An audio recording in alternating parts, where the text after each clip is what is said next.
Voilà, donc nous allons maintenant essayer de mettre tout ça en pratique. On va voir comment mettre en pratique la base de données, les requêtes et tout ça. Donc qu'est-ce que je vais faire? Préférable, c'est de créer un nouveau projet. Donc je vais dire créer un projet exemple, mais je crée un nouveau projet carrément. Si les touches en bas ne sortent pas, je peux l'agrandir. Donc on attend qu'il ferme l'autre. Donc là, nous sommes là, on va dire inscription du personnel. On va faire une inscription du personnel. Donc on va voir inscrire le personnel, donner à chaque personnel une fonction et ensuite donc nous voilà encore pour cette session. Ensuite après cela on va voir si on va vérifier l'axe de présence du personnel, truc genre comme ça. On va faire un petit truc comme ça. Donc suivant, on va faire une plateforme Windows 32 bits parce que 32 bits forcément ça prend partout. On n'utilise pas le GDS. La charte de programmation, c'est bon. Le GDS, ouais. Gestionnaire de ressources, c'est pour pouvoir travailler avec plusieurs personnes sur le même projet. Genre un réseau.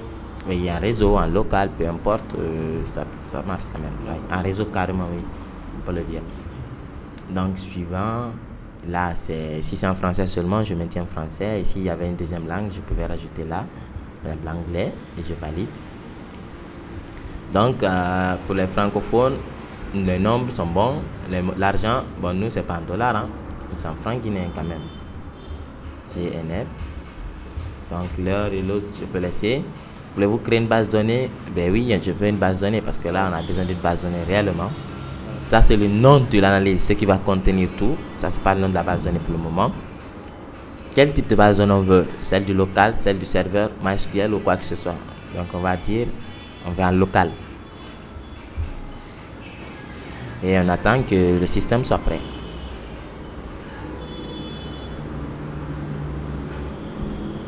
Donc là, on me demande maintenant de créer la description du fichier. Donc ce qu'on va faire, on va dire ici personnel. Donc c'est cette description qui va prendre en charge tous nos utilisateurs ou tous nos personnels. Je pense ici on peut en profiter pour faire les tableaux. Non? Oui, on peut en profiter. On peut en profiter, bien sûr. Donc là, je l'ai fait. Par contre, si je voulais, je pouvais encore faire quelque chose d'autre qui est un peu extraordinaire. Laissez-moi vous le montrer. D'abord, je vais créer cette fenêtre. On va d'abord créer une toute petite fenêtre de login avant de continuer, c'est-à-dire une fenêtre de login. On va l'appeler là authentification. Très simplement.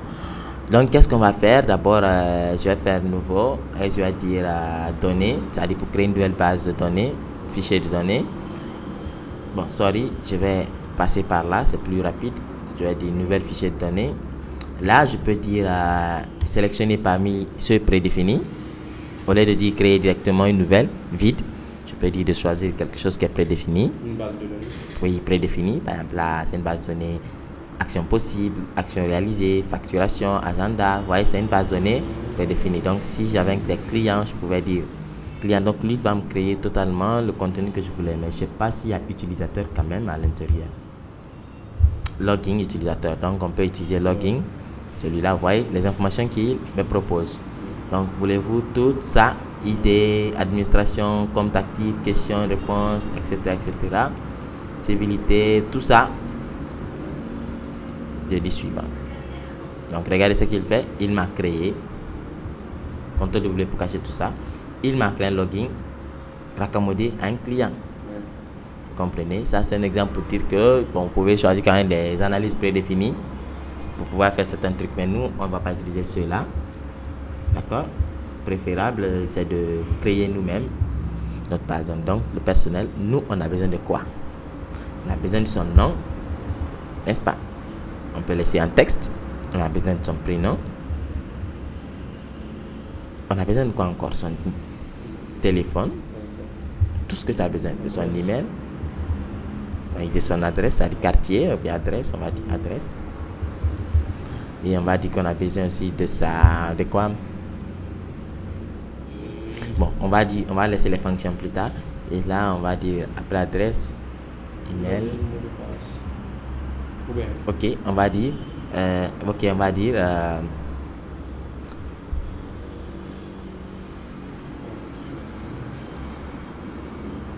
Bon, d'accord, c'est ce qu'on va faire.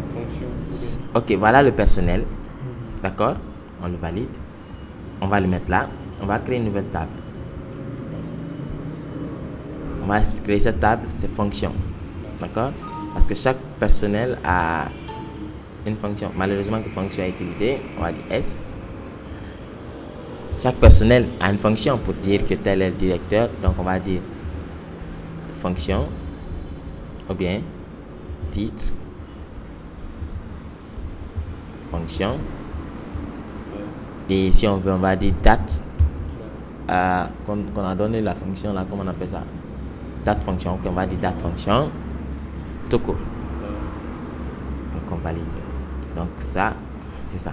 Maintenant on va mettre encore une autre table pour que il garde les usernames et passwords de chaque utilisateur. On va dire user login, c'est un nom pas banal, hein, c'est moi qui donne le nom. Donc là on va donner quoi, on va le dire utilisateur, sorry,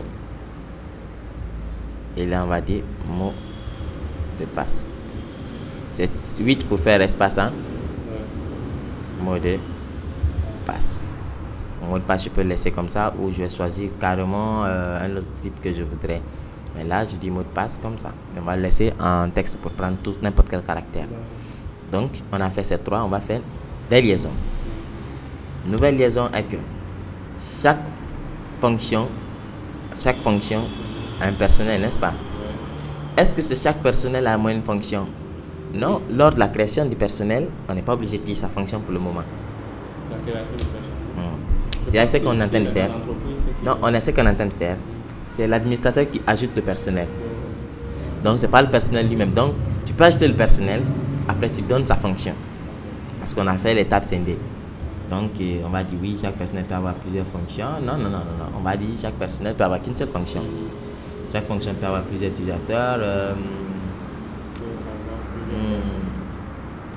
Bon, plusieurs personnes peuvent le faire, parfois, ouais, parfois. Donc on va l'accepter comme ça. On va voir où il a mis la clé. Donc je crois que la clé se situe au niveau du personnel. Ici. Donc on va voir pour le login. Nouvelle liaison. Ok. Chaque utilisateur a un login. Donc chaque login a un utilisateur, etc. Là où on commence, le point de départ est arrivé. Par exemple, c'est l'index ID de celui-là qui doit rentrer dans celui-là. C'est pour cela que j'ai fait ces liaisons.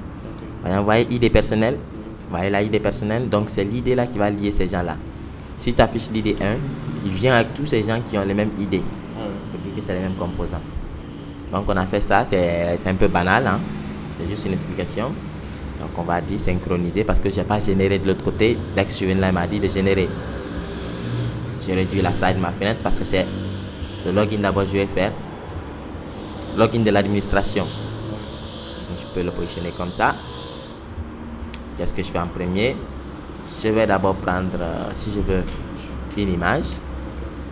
Une image si je veux, je le mets au milieu si je veux. Ou si je veux, je l'agrandis un peu, comme ça. Agrandis un peu. On va lui donner son IHM. Parce que l'IHM, on a dit, c'est ce qui le rend responsive. Hein. Donc, on va mettre l'IHM. On va le dire. Bon, cette fois, je veux que tu prennes toute la largeur. Pourvu qu'il prenne toute la largeur. Et la fenêtre, description de la fenêtre, on va dire qu'elle n'est pas redimensionnable du tout. Donc, IHM n'est pas redimensionnable pour que sa taille reste fixe. Sinon, quelqu'un va l'agrandir. Donc on valide. Et là maintenant on va remplir l'image là par une image qu'on veut. On a vu les descriptions, j'espère. En général, image. Bon, on va parcourir, hein. Je préfère qu'on parcourt. Je vais dans mes images plus simplement. Et là je vais choisir le design que je veux. Bon, j'avais une image là ou celle-là, je prends celle-là. Je prends celle-là, je la colle, c'est juste illustration. Ok. Maintenant, vous voyez là, il n'a pas bien rempli le champ parce qu'il y a les modes d'affichage. Donc, si je voulais, j'allais dire homothétique centré, il va me faire ceci. Vous voyez un peu ce qu'il fait. Et je vais le pousser un peu. Voilà. Donc, je peux changer en le disant alors qu'il est 100% pour qu'il sorte à sa taille 100%. Ou je peux le dire qu'il est étiré pour qu'il s'étire, il remplit tout. Par exemple, si c'est ce qui me plaît, je le maintiens et je j'agrandis le reste pourvu qu'il colle bien. Donc là maintenant je vais insérer un autre libellé de type texte que j'ai appelé authentification et je vais donner la police voulue. Donc je touche style et la police, je vais dire je sais pas si c'est comment satisfait, voilà, c'est satisfait, je vais le donner ça. J'aime beaucoup l'écriture là, je vais l'agrandir un peu. 20, j'agrandis. Et bien s'il n'est pas lisible, je vais changer quand même, hein. Voilà, il est un peu lisible, un peu. Donc je vais le déplacer, je vais le déposer là. Mais couleur noire sur ça, c'est pas trop joli. Je vais dire qu'elle a de couleur blanche. C'est pour ça que j'ai commencé par expliquer ça, parce qu'à un certain moment, c'est tout ce qu'on connaît qu'on rassemble pour faire. Donc voilà, on a écrit authentification à l'intérieur. Donc on va rajouter notre champ création et voilà, on va trouver un champ.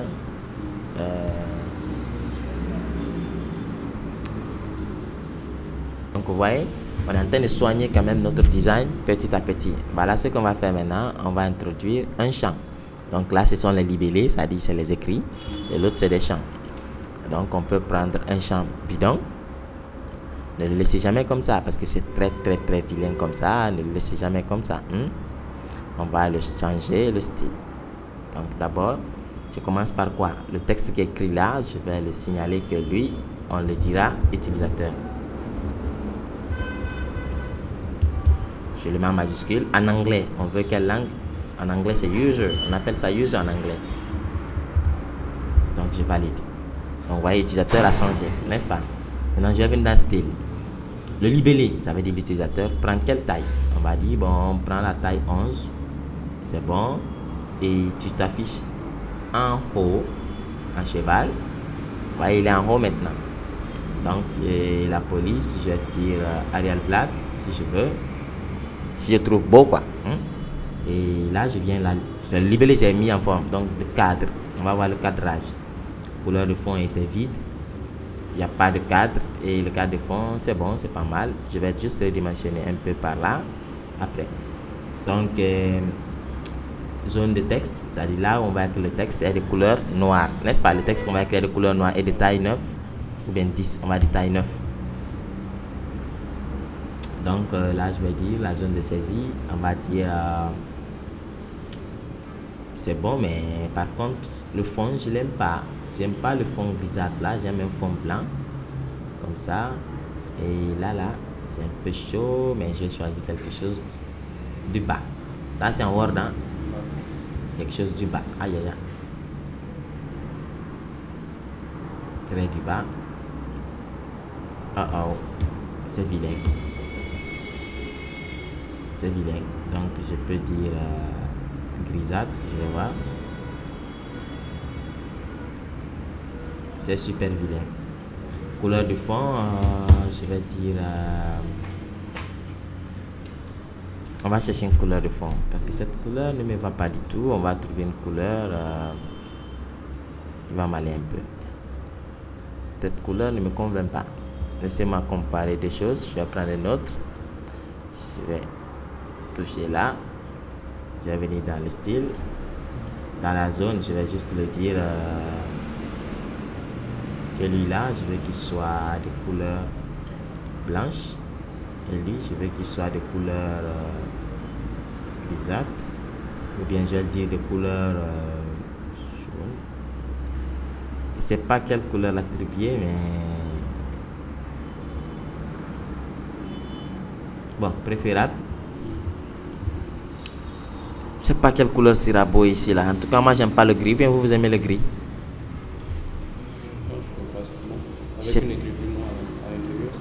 C'est pas mal, hein, selon vous. Hein. Je vais lancer voir. Selon vous, c'est correct comme ça? Ouais. Ah ben le design c'est très difficile. Hein. Ouais, ça. D'accord, comme vous le dites comme ça, on va essayer avec. Donc, pour rendre un peu plus mystique, je vais mettre une image à côté. Donc, profitez-en parce que tout ce que vous faites en informatique, là, si le design n'est pas un peu là, eh bien, les gens ne trouveront pas trop spécial. Donc, par exemple, pouvez vous inspirer en ligne des designs comme je le fais souvent. J'aime beaucoup m'inspirer pour mes designs. Donc je vais choisir là dans catalogue d'images. C'est-à-dire catalogue d'images, ce sont les images se trouvant dans le logiciel en question. Donc on va chercher là login. Je vais taper login pour voir s'il a une image en relation avec le login. Donc par exemple ça signifie que c'est une clé, non? Donc je valide. Donc voilà, on a fait d'abord en haut. Donc lui, j'ai fait ce champ appelé utilisateur et je vais dupliquer en faisant CTRL D. C'est le sélectionner, faire CTRL D pour le dupliquer et voilà, alignement pour l'aligner au centre par exemple. Alignement pour l'aligner au centre et là je fais espace et je dis mot de passe. Ah, je dois le mettre en majuscule. Mot de passe. Je fais CTRL S pour enregistrer. On voit un peu.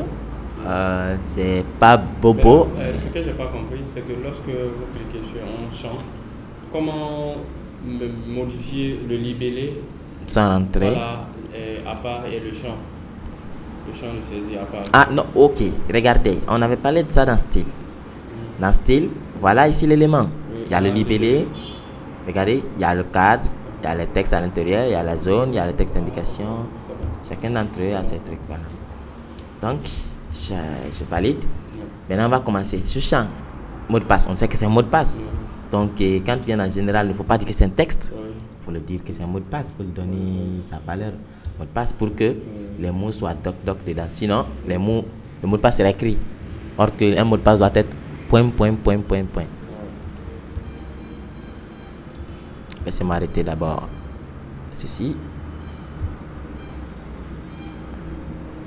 Voilà, donc vous voyez, quand je reviens là, je tape. Voilà, j'aime comme ça. Donc l'NTC peut voir s'il veut là après, mais vous voyez. Donc pour moi, je préfère réduire un peu la taille de ces deux. Donc par exemple celui-là, je l'ai réduit, n'est-ce pas? Un peu. Je veux que celui-là aussi ait la même taille. Qu'est-ce que je fais? Je sélectionne le premier. Ensuite, je maintiens un contrôle comme dans Word, je sélectionne le deuxième. Je viens dans alignement et je le dis même largeur. Et là, si je veux le centrer, ça c'est les alignements qu'on fait. Vous voyez comment ça se passe. CTRL Z, c'est pour annuler les actions que vous venez de faire. Donc, moi je crois que c'est très beau comme ça là. Une minute. Voilà, on vient de faire cette partie. Donc, qu'est-ce qu'on va mettre maintenant? On va rajouter un bouton. Donc, on va un peu augmenter la taille là. On va rajouter un tout petit bouton. Donc, je vais maintenant mettre un bouton parce qu'on a mis les champs de chaisie, on a mis des libellés, maintenant un bouton de chaisie. C'est-à-dire en programmation, c'est quoi? Quand on vous apprend il faut que votre génie travaille dans la tête. Il faut que vous puissiez faire quelque chose de très beau plus que ce que je vous donne là. Donc là, je peux dire ici, connexion. Vous voyez, c'est moche. On va toucher pour entrer dans le style pour changer. Donc je peux venir dans style. Et là, c'est le libellé changeant. Donc je vais dire 11. Je vais valider. Validation 7. Ok, la taille elle est pas mal. Bon, je vais dire 14. Voilà, là au moins c'est bon. Je vais dire gras. Et je vais laisser au centre. Donc si c'est bon comme ça pour moi, je ne rentre pas dans d'autres détails. Et je n'entre pas pour dire au repos ou bien au survol. Par exemple, au survol, je peux quand même changer un peu. Au survol, le cadre extérieur, je vais le dire qu'il doit juste s'estomper un peu. Couleur du cadre, estomper un peu, c'est-à-dire prendre telle couleur si je m'approche. C'est-à-dire là, je l'ai dit au survol, dès que je m'approche, il doit s'estomper un peu. Voilà, mais j'ai mis une couleur qui est beaucoup similaire à la première. C'est bon. Donc vous avez vu, on a mis les champs et le bouton connexion. Donc qu'est-ce qu'on va faire maintenant? On va mettre des conditions ici, parce que lui s'appelle SI test, lui s'appelle SI text 1. Est-ce que c'est bon? On ne pourra pas le reconnaître dans le code. Donc on va le renommer SI utilisateur. Ça c'est être ordonné utilisateur. Je sais pas pourquoi moi je sais pas écrire utilisateur. Donc SI utilisateur c'est bon. Et là SI mot de passe c'est bon.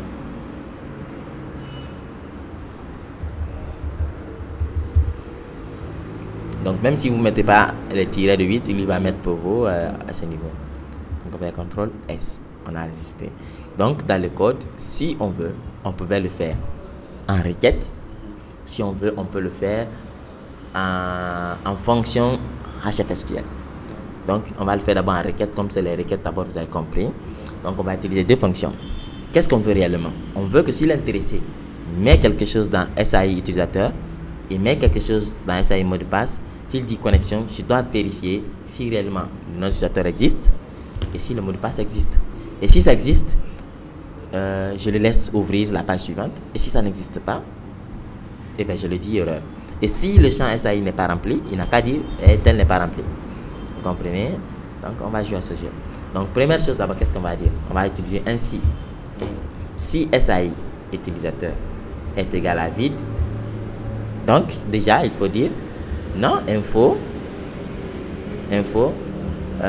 veuillez saisir votre nom d'utilisateur. Et c'est pas tout, il ne faut pas le laisser passer. Dit reprise saisie. C'est une fonction, on va en parler plus tard. Reprise saisie, c'est une fonction qui nous permet de faire reprendre la personne le champ. D'accord? Reprendre l'écriture. Maintenant, on va voir quand on arrivera aux fonctions. Je vais vous montrer comment on cherche, comment on trouve les fonctions. D'accord? Par exemple, pour le moment, quand vous avez besoin d'une fonction, vous pouvez m'appeler ou m'écrire, je vais vous donner la fonction. Ou si vous êtes intelligent, vous cherchez la fonction sur Internet en mettant Windev à la fin. Donc, ça veut dire que si le SAI tel était vide, donc qu'est-ce qu'il va nous faire? Il va nous dire non. Il va continuer à nous dire de ressaisir ici. D'accord? Donc, il ne peut pas, il nous dit reprend. Donc, il dit reprise saisie. Si on veut, on pouvait mettre ici carrément le nom du champ auquel il doit reprendre la saisie. Donc, si je mettais là saisie et il me dit, ben non, reprend. Donc, vous comprenez un peu? Donc, si ça se trouve que c'était pas vide, sinon, vous voyez, sinon, il n'a qu'à encore vérifier pour le mot de passe. Donc, on fait la même chose si SAI. Pour ne pas dire sinon si, on va dire sinon, on va mettre, voilà, on va mettre le C encore en bas pour ne pas vous compliquer. Si le C est égal à vide, sinon, donc si le C est égal à vide, il faut faire la même chose que celui-là. Donc forcément, il faut que l'intéressé remplisse les deux pour pouvoir connaître. Saisir votre mot de passe. Reprise saisie, SAI, mot de passe. Maintenant, si l'autre n'est pas vide et le mot de passe n'est pas vide, c'est là le combat doit commencer. Il faut qu'on fasse maintenant, comme on l'a prévenu, en requête pour aller voir réellement si l'utilisateur existe et si le mot de passe existe. Donc, c'est quel type de requête on doit faire là? Une requête de sélection. Super. C'est une requête de sélection. Donc, on touche là, on va aller faire une requête. On va dire une requête de sélection. Maintenant, sur quelle table il doit travailler? On va dire sur personnel. Non, sur user login plutôt. Hein? Parce que c'est dans user login qu'on a décidé de mettre. Donc, on va mettre utilisateur, on va mettre mot de passe. C'est les conditions. On va dire nouvelle condition. Si l'utilisateur est égal au paramètre. C'est-à-dire c'est strictement égal au paramètre. Et si le mot de passe aussi est égal au paramètre. Donc, si les deux sont corrects, il va nous renvoyer le nom et le mot de passe en question. On va nommer ça vérification login. Et c'est comment voir le code SQL? C'est possible de la requête? Oui, on peut voir, on pourra même l'utiliser. On va arriver comment l'utiliser, ou bien vous-même vous tapez, il y a des... Donc là, si on aligne plusieurs conditions, c'est le et qui les sépare, c'est-à-dire que si l'autre condition est remplie, et l'autre aussi est remplie, ou bien pas ça. Par exemple, on a dit il y a une condition sur le champ du nom d'utilisateur et une condition sur le champ mot de passe. Donc les deux doivent être remplis ou bien obligatoirement. Parce que déjà on a mis des critères en haut pour dire que s'ils sont vides d'abord de ne pas continuer. Donc c'est que si on continue, si on arrive jusque là, si on arrive jusque là où il y a le curseur là, ce qui veut dire que tout ça, tous les autres critères sont bons d'abord. Donc maintenant qu'est-ce qu'on fait? Comme on est arrivé là, on va exécuter la requête. Execute requête. Le nom de la requête, vérification, le type par défaut pour le moment. Et quel est le champ qui doit remplir le paramètre SAI utilisateur? C'est SAI utilisateur. Et lui, c'est SAI mot de passe. Comprenez? Donc, qu'est-ce qu'on fait? Bien sûr qu'il va faire sortir la réponse. Mais pour le dire, sélectionne la première réponse, on doit utiliser une fonction. Oui. La fonction HLI premier. Donc, lit la première réponse ou le premier résultat qui apparaît. Donc là, on le choisit lui. Donc, ce qui veut dire qu'il est venu maintenant avec les fichiers. Tout ce qui est requête vérification point nom, non utilisateur, il va afficher un nom. Vous comprenez? Maintenant, si au cas où il ramenait, il trouvait plusieurs lignes. C'est le premier, il prend. C'est pour ça qu'on a dit HLI premier. Maintenant, au cas où il faut, on veut qu'il affiche tout, là il faut faire une boucle ou bien il y a une fonction qui le fait. Non. Et si vous voulez qu'il affiche tout ce qu'il trouve, oui, c'est les boucles qu'on va utiliser. On va utiliser des tanks, on va utiliser des pour tout. Mais là, pour le moment, on a dit HLI premier. Maintenant, qu'est-ce qu'on veut? Des fois, si l'utilisateur n'existe pas ou le mot de passe, il ne va pas amener de réponse. Il va dire c'est vide. Et si c'est vide, comment il le saura? Il ne pourra pas lire quelque chose, le premier dit quelque chose qui est vide. Donc, on va mettre si hash trouve. On a dit que hash représente quoi? La base de données. Hyperfile SQL. D'accord? Donc, si il trouve, il a exécuté la requête. On la demande de lire la première réponse. Maintenant, si la première réponse n'était pas vide, c'est ce qu'on appelle si hash true. C'est-à-dire si hash true veut dire quoi? Si hash true égale à vrai. Parce qu'il envoie vrai ou faux. Si il trouve ou sinon. Donc, s'il trouve, ça veut dire que il a cherché selon les conditions. Il a trouvé quelqu'un. C'est-à-dire l'username et le mot de passe correspondent à une personne. Il est arrivé là. Donc, si tout ça ne correspondait pas, on va dire un info, on va dire utilisateur login incorrect.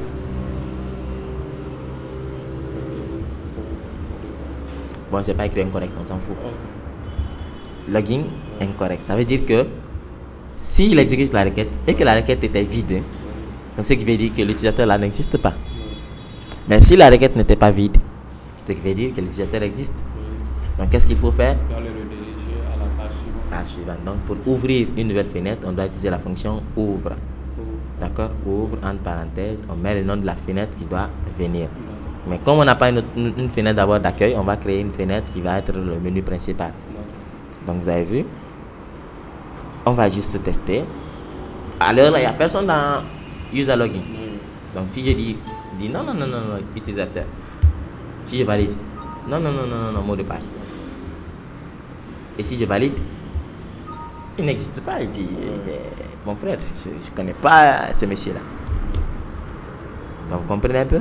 Donc, imaginons maintenant qu'on va mettre dans la base de données un username ou un password. Mais malheureusement, qu'il faut un personnel pour que ça soit fait. Donc, il faut qu'on remplisse d'abord le personnel. Après, on va remplir les usernames. C'est facile. Donc, on va dire le nom. Vous voyez, l'idée va venir de lui-même. Donc, on va dire Satina. Prénom, on va dire technologie. Et le numéro, on va dire plus 224 624 11 03 84. Et l'email, on va dire carrément satinatech@gmail.com. Et l'adresse, on va dire Sonfonia marché. Et là, l'idée de la fonction. Bon, là. Est-ce qu'on a une fonction là? On n'a pas de fonction mise dedans, donc il vaut mieux qu'on le laisse comme ça. Donc on va venir là, user login, pour dire, bon, notre utilisateur sera Satina, et notre mot de passe sera 1, 2, 3, 4. Enfin. Donc, vous-même vous connaissez la suite. Si ça se trouvait que... On va créer une nouvelle fenêtre d'abord qui va être notre menu principal. Hein.